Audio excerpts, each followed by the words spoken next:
Hello, everyone. I was in the wrong call, unfortunately. Wondering why not even one person showed up, but okay. Thanks for showing up and good evening. Yes, today we are going to talk about something very important, I think, which is mostly not talked about a lot from self-advocated accessibility experts. So now I'm here to tell you what I think is going wrong in the community and how we could do better. That's why I called today's session accessibility pain points and also pitfalls and how to fix them. So the agenda, very short, pain points and pitfalls and how to fix them.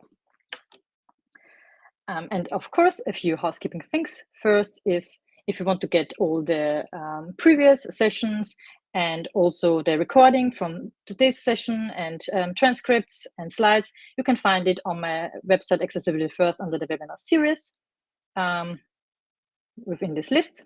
So the next one will be here, accessibility pitfalls and how to fix them. Also in the drive,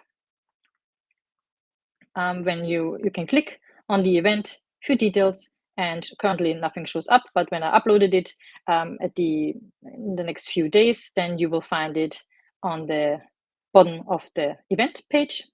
And of course, I will also upload it in the Web Accessibility Webinar Series drive, and yeah, where you find all the previous slides and transcripts as well. This will be shared with you, most likely on LinkedIn. Yes, or you can find it on the GDG page. So back to the slideshow. So let's start with a few examples when it comes to pain points. I would say, which I crossed often, was the frameworks. Also that accessibility implementation in the dev process is not there, and the knowledge within a team and also who to trust on the web. So for frameworks, I wanted to mention that most likely in frameworks, accessibility is sometimes mentioned, that like a small note that please be careful about accessibility consideration, but often they are not mentioned at all in the whole framework. An example I want to give you here, because I have to work with it quite often when we're using React, is React Bootstrap. I think this is one of the largest frameworks out there, which is used for really large projects. And I could not find anything specific about accessibility, not in the introduction or also not within specific elements. And there are problems which mostly are not overcame by developers because they simply don't know. I use a framework, or I have to use a framework as a developer because it's decided for the whole project or by the solution architect, and so I trust them. When they say use the framework, then I use the framework as I can use it, and I most likely developers trust what the framework was building, especially when they say that they are so accessible.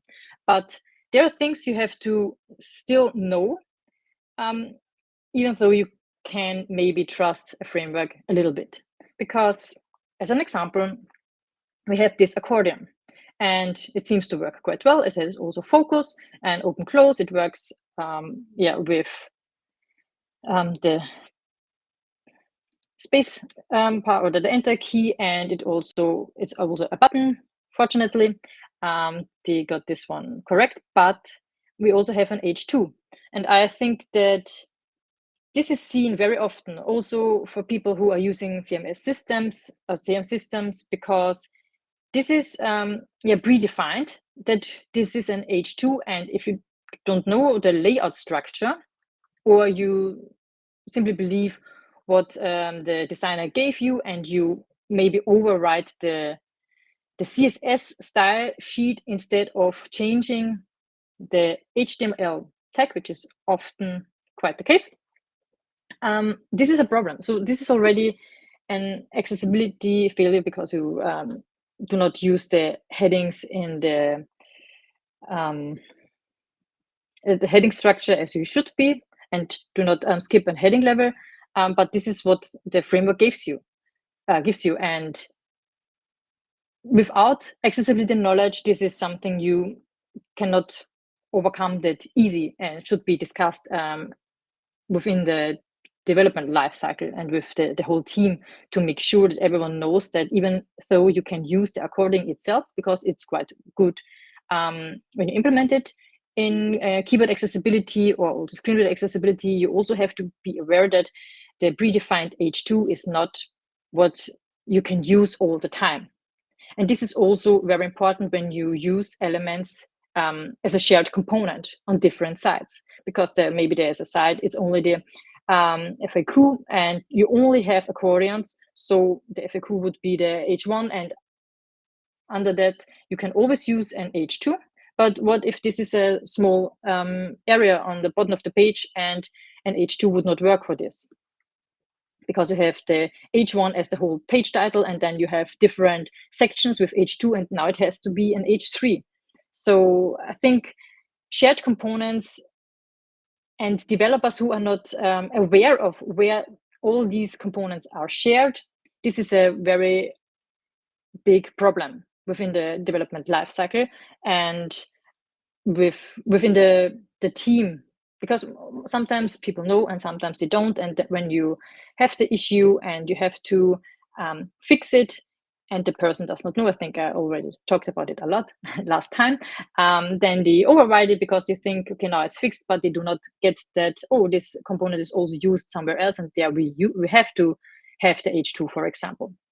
So an overall understanding of the whole project is really key to be able to use a framework or shared components like this, to make sure that every page, that not only the component itself is accessible, because this is one thing, but this does not make the component on a page together with other components accessible as well. So this knowledge is very important. Another one would be like the carousel. We have it here, despite the fact that the color contrast is not quite reached. We have below the 3 elements where you can click on to move the slide, but we also have the arrows to use it. And for this example, I can tap with the key, with the tab key, and only the 3 buttons on bottom of the carousel get focus, but never the arrow keys. Something as a developer, and if you do not care about, or if you don't know about keyboard accessibility, you will never realize, and most likely the tester as well, because as far as I worked with testers, they also do not know about keyboard accessibility. They only see that, okay, it works with mouse and that's it. But this would be a problem, and it has to have focus and also have to work with the keyboard only. But yeah, you trust it blindly, because this whole functionality of a carousel is very complicated. So it's really good as a developer or also as a large project to have these kind of frameworks. But you have to tweak a lot when you work with frameworks, and you have to be aware of this. And a last element I want to point out here from React Bootstrap would be that we have this navigation. And the navigation itself it starts with the home link. And it's okay, I see it often that the home link is separated from the other links within the navigation bar. And maybe it's just because it's small, because there are only 2, but I don't think so. That they only work with A, and most likely you should use a list element as a parent element for the anchor links, because as a user, when I enter the navigation and when I enter more links in the navigation bar, I want to know how many links I have to tap through. So when there's only 2, I guess this is not a problem, but in the beginning, you don't know how many links there are. So it would be great to have it in a list. So it would be announced as there's a list of 2 items, and then you have the first item is the home link, and the second item would be the link. This could be improved, and maybe people do this. So maybe there are developers who know that this is quite not quite right, but then you have to go through the specification and how you override stuff, or what can you tweak around within the React Bootstrap. But I think it's always very difficult to go through all the documentation, especially as a beginner. And I assume that most likely people will trust that this works from scratch when using it, when implementing it. And of course, the most common issue from the developer's perspective is that they use an A element and give it a role of button. Already seeing this, don't trust this framework. And then they have the href with the anchor, with the hashtag. It's a bit weird.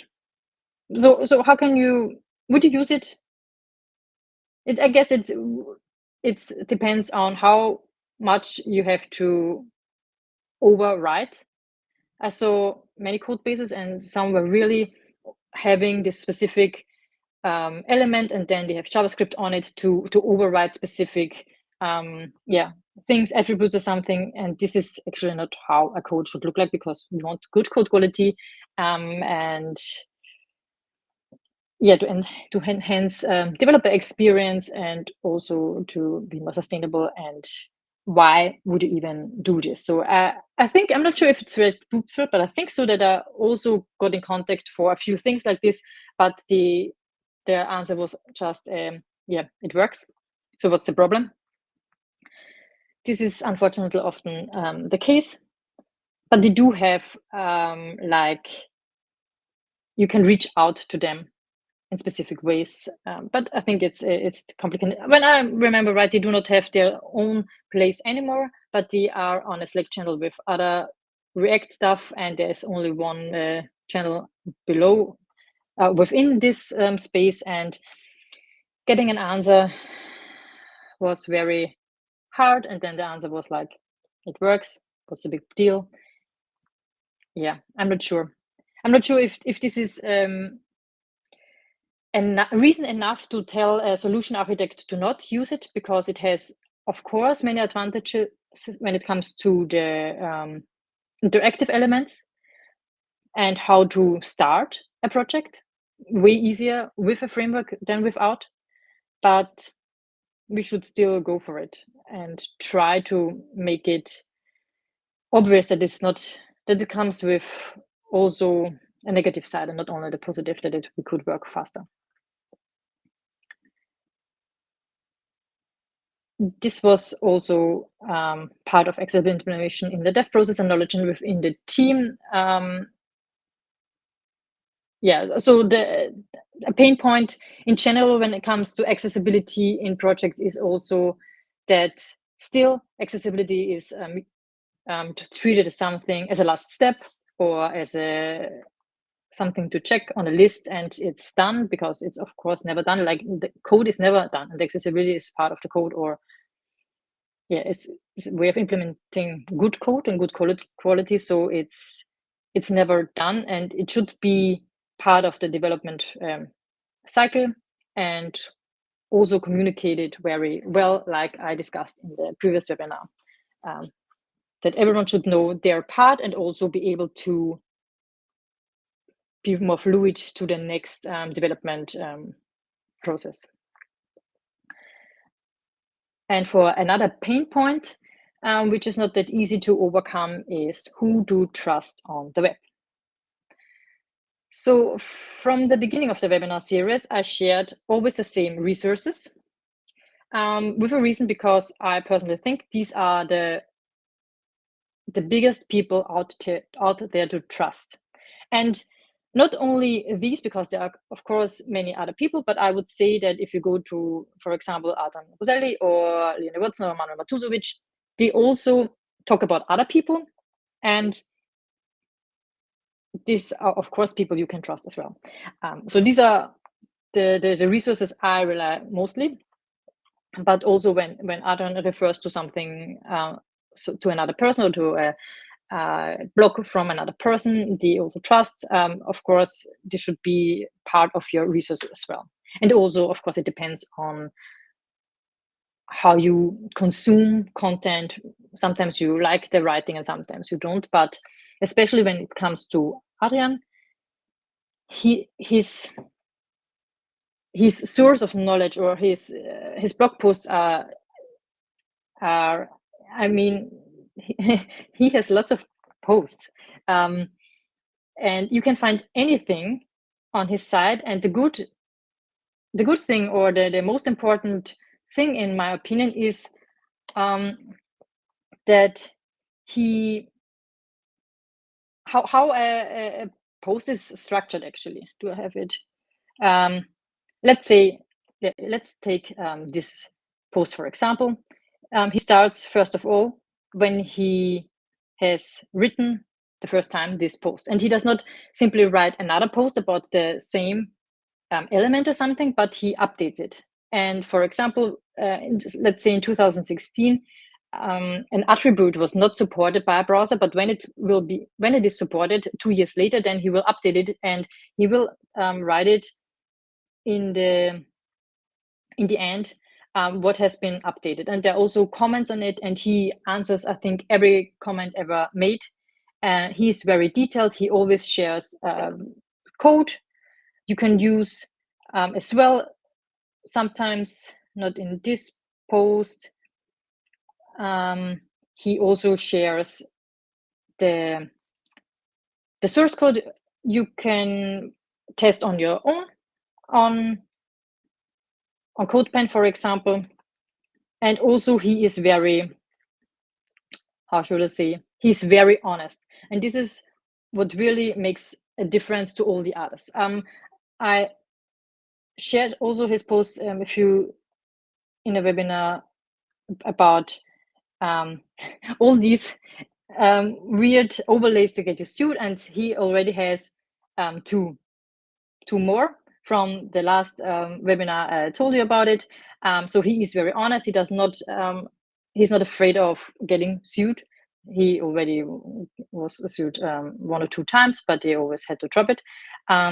He's very honest, and not only about this stuff, but something very important is for us developers and working with ARIA, which is a big part in accessibility.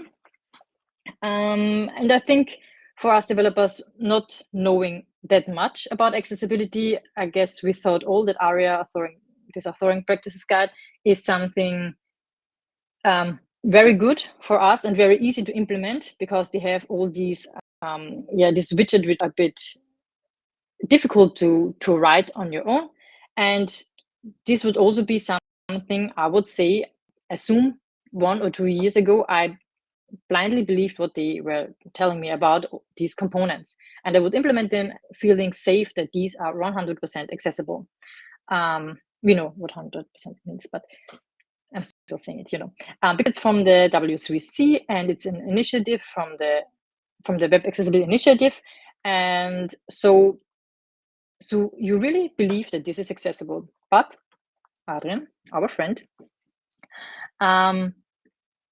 has not only one blog post about it, but I shared with this, that the support they were claiming is not correct. And the first sentence he's writing is that I have opinions on the ARIA authoring practicing guide. And he was very critical in this blog post, Uncanny Accessibility.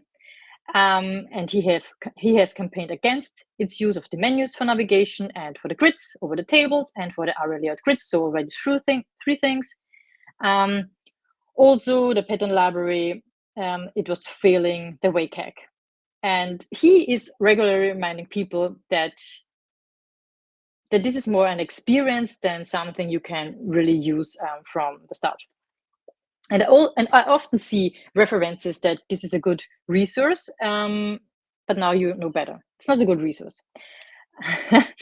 And the good thing about Arden is also that I'm not sure if I can say he works closely with all these different companies or groups or something, but he makes the effort to talk to them and also raising issues. So most of them have a GitHub, and then he raises the issue that some certain things do not work as they should. That their screenreader support is low. So he does not have any problem with it saying it out loud. He also has many open issues on Firefox or on the other browsers and trying to get support for different attributes and such. He's very thorough with his posts, and also often depending on which blog post you are in, when there is a support, he also writes at the end that the answers, for example, that Apple said, yeah, we will not support this or that, or we will do it on the next release, and then they didn't. He's very open of every step he's doing to make the web more accessible, and also what browser companies are claiming they are going to do, and if this works or not. He also works closely with people with certain kind of disabilities and share their opinions. So there were often posts when I was looking for a specific element and I thought, okay, this does not seem accessible. But then he explains that he worked with the people with this certain disability, and they say they don't care at all.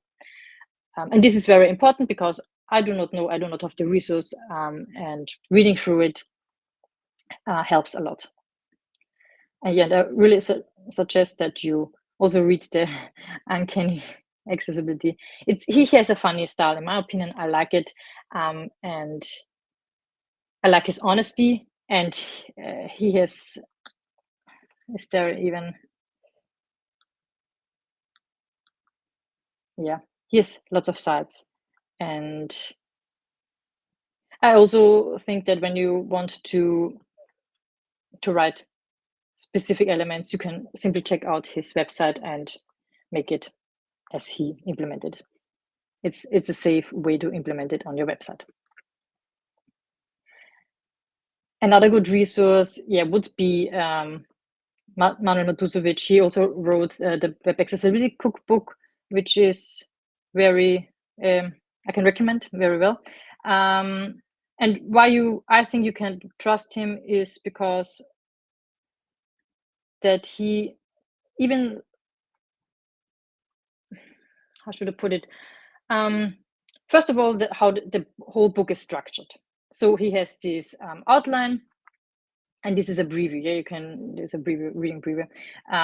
He has the different chapters. He is very well what the problem is, what the solution can be, and with examples, with coding examples, and also how screen reader output is. In the beginning of the book, he also says which browser he was using, which screen reader, and also the version, because version is really key. It's not it works on my machine, and why not on yours? Because often it's because of the versioning. And of course, things are getting better, and attributes, HTML tags are getting support on and on, but it depends on, you cannot assume that everyone is on the same version of browser or screen reader as you are. Then yes, discussions would be why is it good, or what else could be changed or updated, how you use it, where you use it. This is a very detailed book. I think it's not quite thin. And what I like about it is that even though, of course, he wrote it on his own, but he also references it somewhere. So here, for example, they're using examples and the support software. You can find all his examples also on GitHub or on the website, and to test it on your own. This is, I think, very good to practice to get better. And I think this also stands out for accessibility specialists to not only say how accessible they are, and most of them are only use semantic HTML, but Adrian or Manuel really pointing out that, yes, okay, you used semantic HTML, but some of them are still not accessible. This is a big difference from self-claimed experts and specialists, in my opinion. Yes, and of course he did a proofread with many people somewhere standing here or not. Also Adrian or Leonie Watson. I think most everyone I shared here, he also mentioned. So I think this proves that these resources or the person itself or also his blog is worth to trust.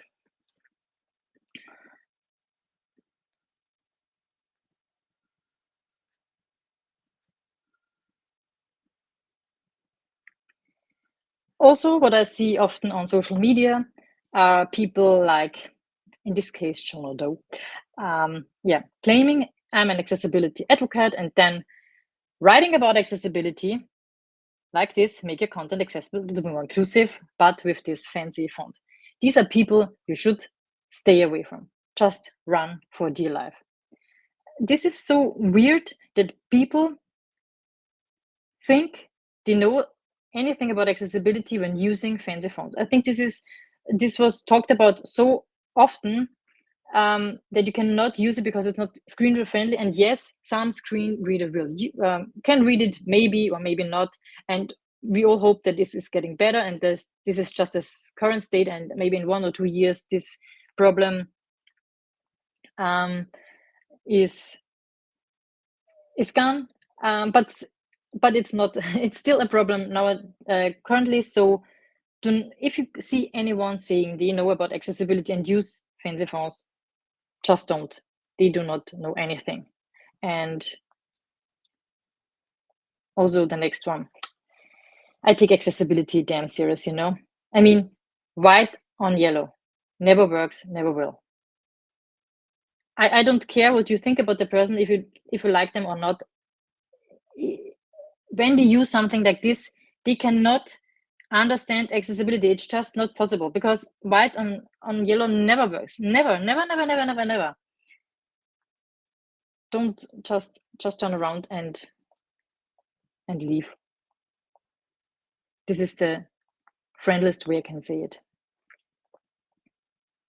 Don't waste your time on these people. This is the most important thing. Don't waste your time on these people. Maybe they seem interesting in the beginning. Maybe they seem that they know things, and they some of them really know things, but when they are saying it, but then it's not the same what they are doing. This is also happens quite often as I see it. So just say and yeah, thank you, but bye, thank you. Don't waste your time. Read the blogs I shared with you, or read yourself through it, and maybe you find different persons on their blog posts they are referencing often, and then stick with them. Accessibility is what a web. It's older than 20 years, and I have the feeling that on every corner there's a new specialist and expert. So the experts are the real problem, because expert is something really, I'm not sure if anyone can claim they're expert. Maybe Adrian, but specialists is okay. And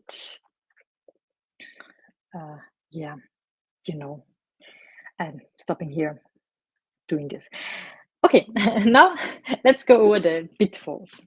Pitfalls, I mean, with pitfalls, I mean the things which should be easy to overcome when thinking a bit more intense when doing things. So I have many examples with what do I start. I would also start the slideshow again.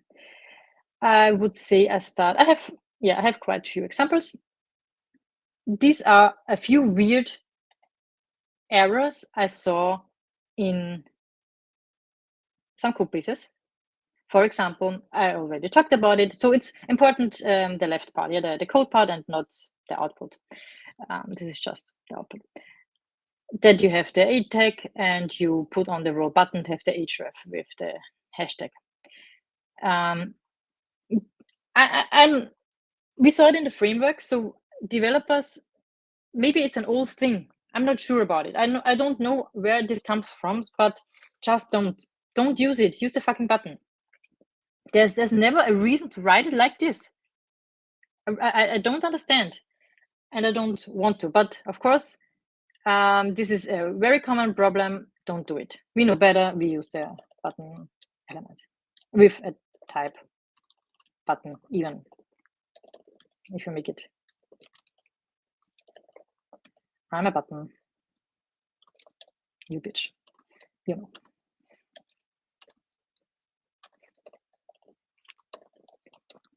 Another thing I saw, and this was very interesting, an A tag with the name attribute. And I thought, okay, what's the name attribute? And I Googled it, and it was something from, it's deprecated from HTML 4.1. And 4.1 is started a very long time ago, until a very long time ago. And the funniest thing is I saw it in a completely new project in 2024. It was a completely new code base. There was nothing copied. There was nothing before. This was not a legacy code or anything. This was completely new. And someone wrote this. Maybe they were pretty old and never used the A tag and attribute in the meanwhile. I'm not sure. I was confused. Yeah. Funny thing. Yeah. Images with aria hidden. Aria hidden true when using an alt tag, because we know we can simply keep this empty and then it should not be read out loud. And also aria hidden true and missing the alt, because we also know we have to use the alt attribute but empty. Another one is, yeah, this one, an alt on a div, and they implemented an icon with the before pseudo element in CSS. Not sure if this would work. I guess no. Another one is, this is a good thing. This was a project, and it was a bit complicated, especially this specific element or part of the page was very complicated. So they had the button and something was open, and the content inside this button was very complicated to rewrite in text, so a screen reader user would understand. So they put on aria hidden. And in case you didn't know, you cannot put the aria hidden true on an interactive element. So aria hidden is only for text or for inactive elements. Is it called? Is it the counterpart of interactive? For normal elements like a div or text or something else, but you cannot hide an interactive element from the screen reader. You can put aria hidden a lot, it will not be hidden. So you have to deal with the difficult content. You should think before you use a difficult content if you can make it screen reader accessible. This is not the solution. And yeah, another one would be the abbreviation. A common element developers think it's already accessible because it has the cool feature you can hover over it and then the word will be shown, but it's not keyboard accessible. I think the screen reader accessibility has been improved, that in more and more browser and screen reader combinations, the title is being said, but a year ago it wasn't. So the title was simply overlooked by screen reader and only the WTF was spelled. But of course, we're not only creating elements for screen reader users, but also for keyboard users or a different assistive text. So it would not be keyboard accessible because it cannot receive focus to get the same with the hover effect, to get the whole word.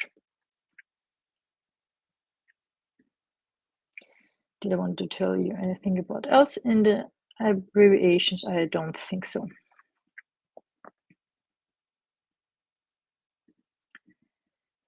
Yes. Okay, non-interactive is the counter word.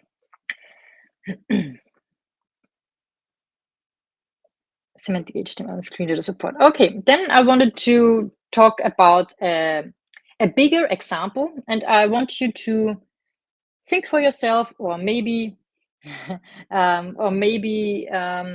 you type something in the chat, or maybe you can write a blog post afterwards. But an example I also had to deal with, it was a huge code base, and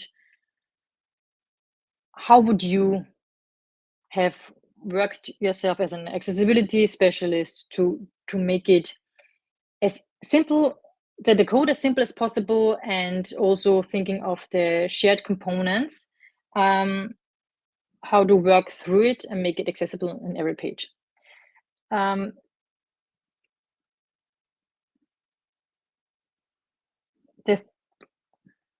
How did I start? The start would be, we have a database, and it's about sports, and we have the database, it's about triathlon, and I wanted to look up how to spell it, but okay, now I call it triathlon. We have these 3 sports: swimming, cycling, running. We have an icon to it, and we have a few, let's call it players or athletes, whatever. There's a name, there's a country. We also have the country icon or an image for it, and also the image for the person. And we have a few person. So everything is filled out. There's no value missing for the data. And we work with this data set, and now we want to show, for example, let's start with this one.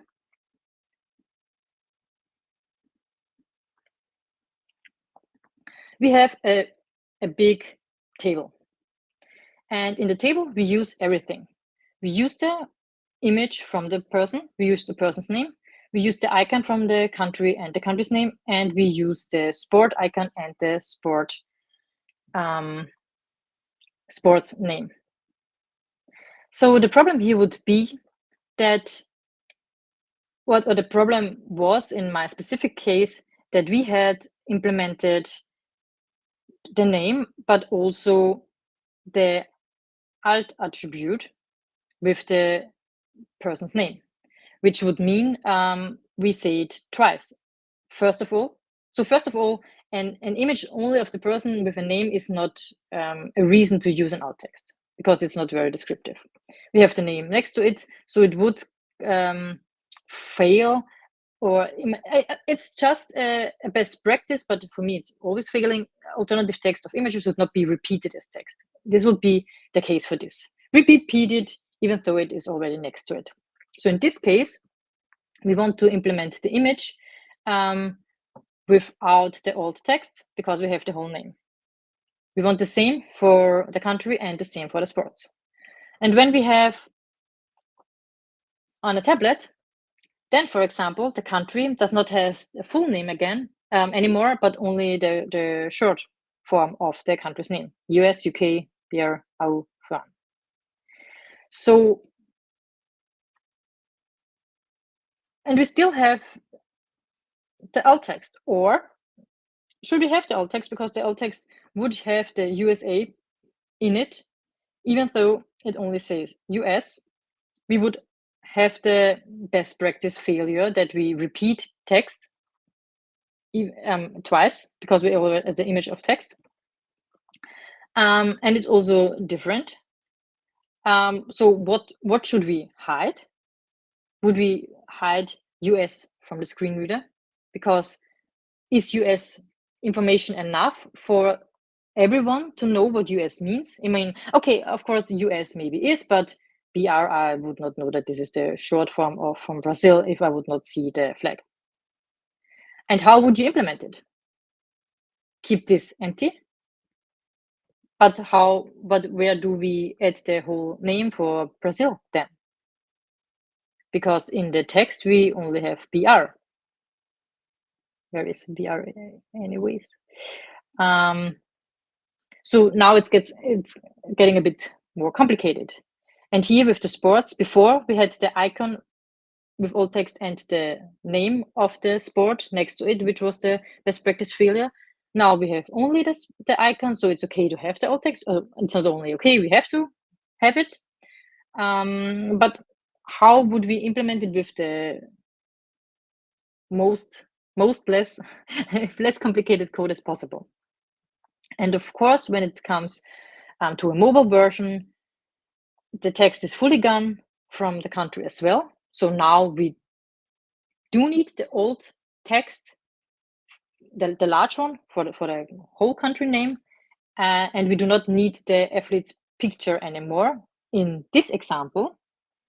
So the whole image, of course, is hidden or not shown or display none or something. But what if we have like,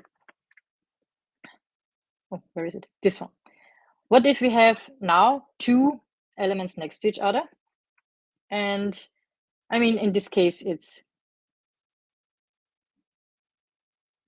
simple as I added it, because we have the image and then we have the athlete's name in it. But when you reshare components, the whole code base is set up differently. So to have, I assume, the image with the person next to it.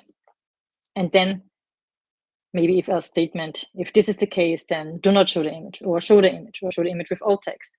How could you, on this page, because this is a different page, or this is a different part on the page, show it differently on top of the page, but show it differently on the lower of the page. Or if you are only showing the swimmers, now you will have swimming, the order is different, the whole table is different. How you can write it in one way that you can reuse one component as often as possible, with keeping the accessibility issue in mind. If we have the name or not the name, do we need the alt text? Do we need the long version of the alt, or we need the smaller version of the name when it comes to countries? And here we have the image again with the whole name, with the whole country, and everything is written out. So another use case where all the elements are used.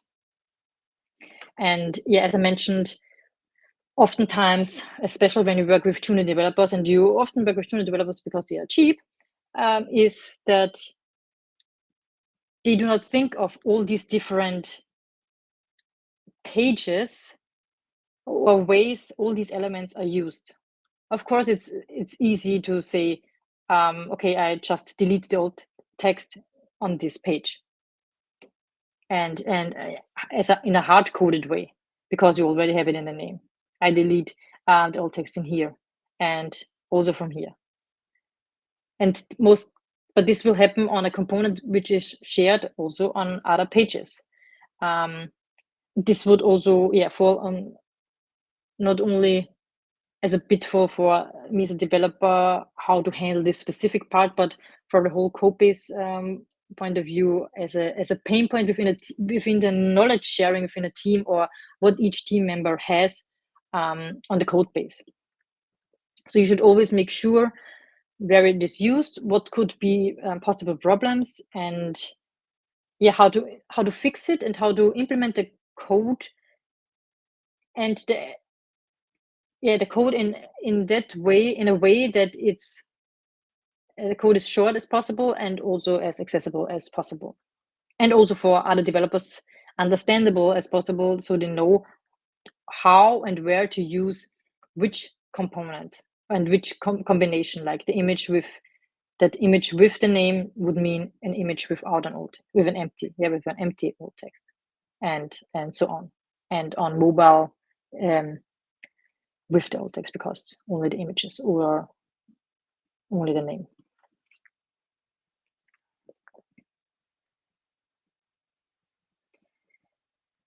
And something I also saw is nested interactive elements.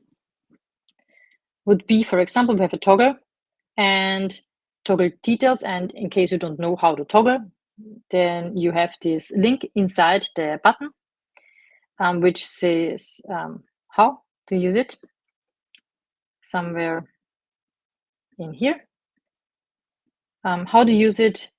And this is not good because you cannot have interactive elements. Interactive controls must not be nested. So this is a real issue. I think it's for labels, names, labels, and name role value. I saw this quite often, and I actually cannot explain it that well, but I encourage you to dive deep in this topic, why it can be complicated.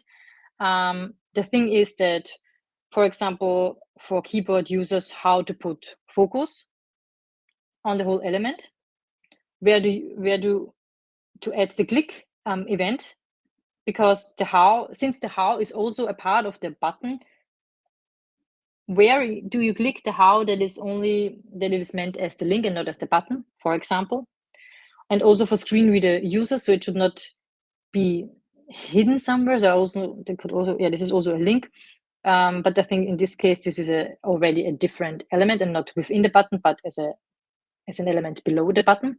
But I also saw these things, so it's also hidden somewhere, and it should always be on the same level and to make it screen reader accessible, so screen reader users can navigate through all the links or button elements. And this is also a reason why it cannot be implemented within another interactive element.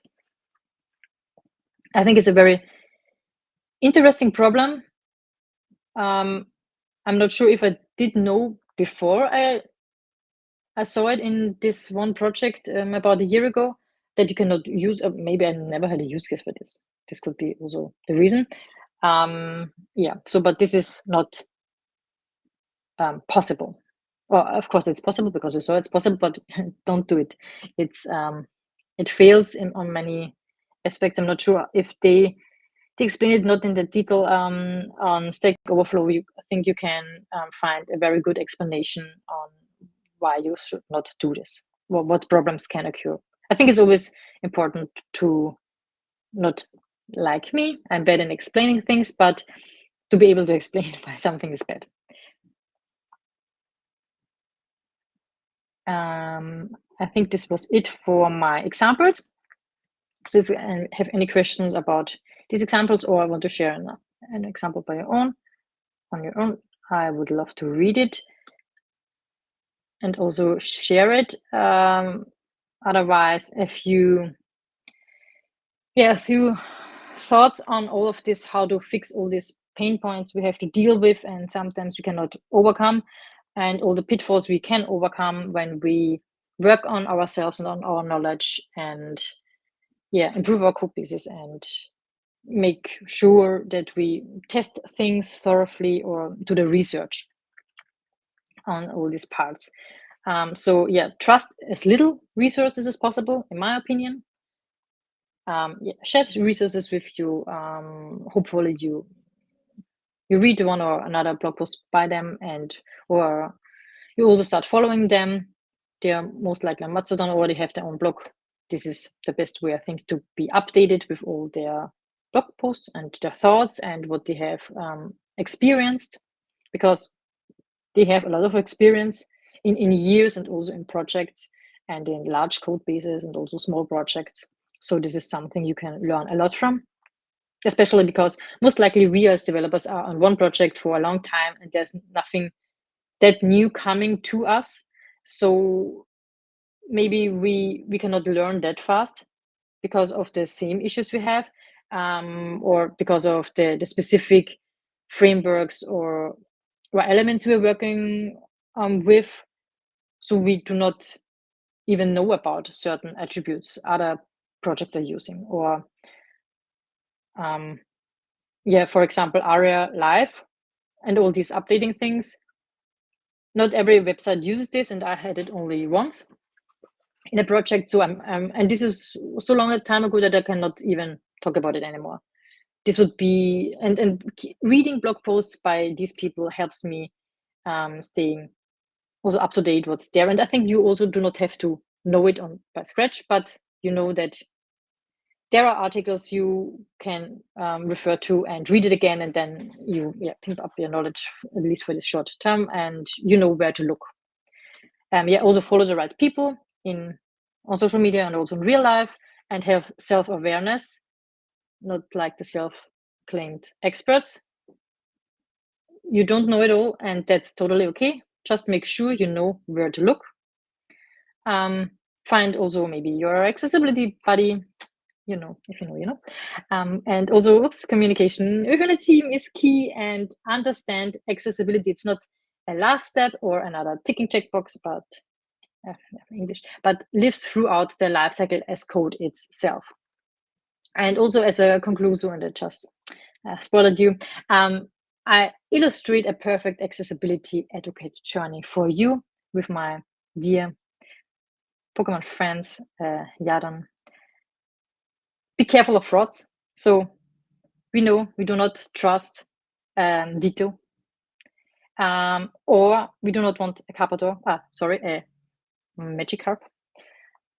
And what we're aiming for is this little guy called Shelder in English. So who do we trust? It's number 3. Yay! If you do not know Pokemon, doesn't matter. We aim for this guy. So be careful of who to trust. Also, you don't have to go the journey all by yourself. So find yourself some people, find your allies, go on a journey with them. Have fun with them. Can you see the little shoulder trying to snap your so cute.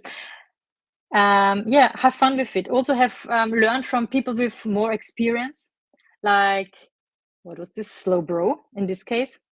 So it's the evolution of Slowpoke, Yadan, or Slowpoke. Or another evolution would be Slow King. These are the experienced ones. Follow them, learn from them, read their articles, and also work with people who do not have anything to do with accessibility, because you can still learn a lot about how they perceive the web or their experiences. And you do not have to have allies to improve yourself only with accessibility knowledge, but in general, in my opinion. And also share your knowledge, but never forget to enjoy your journey and stay positive. This would it be for today, for tonight. Thank you. So the next session will be already in 2 weeks. It's about ask us anything about accessibility. I'm really keen for the next one. I also prepared some questions I have for all these different guests I have on stage. Can I click on it? I should, because this is a link I shared with you. I have some guests on stage. Laura Wisek, a UX researcher, Emma Dawson, they're also currently in our call. Self-development accessibility specialist, and Mercy Kambai, a product designer, and Daniel Undeutsch, a product owner operations, working previously also as a project manager and business analyst and lots of things. And I think maybe I will find a tester as well, because I think this is also very important to have a perspective also from the testing side. I will look for one. Prepare your questions. Maybe you have questions directly. What do you do? And it doesn't matter what questions you have. Every question is allowed, as always. What they do in the daily job, how they implement accessibility, have they ever worked with accessibility, what problems they have faced until now. I think I covered all the different roles quite well. And please prepare your questions or spread the word. We do the session, I don't know, an hour or mostly 1.5 hours, depending on the question. And for the materials shared with you already, the GDG Vienna page, and also on my website, Accessibility First. Also follow Accessibility News newsletter for the new for great blog posts by Laura Wisek, and also for the latest webinars and events happening in Austria or worldwide and online. And it's time for a Q&A. If you have questions for me, and of course the resources I always share with you, check them out.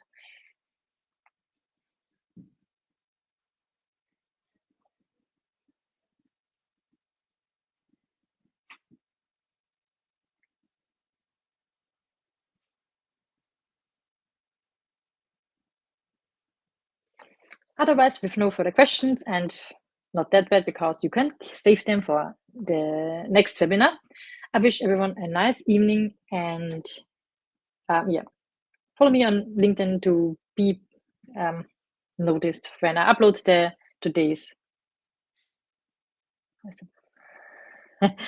Yeah, the Pokédex of accessibility, it's in progress. WIP.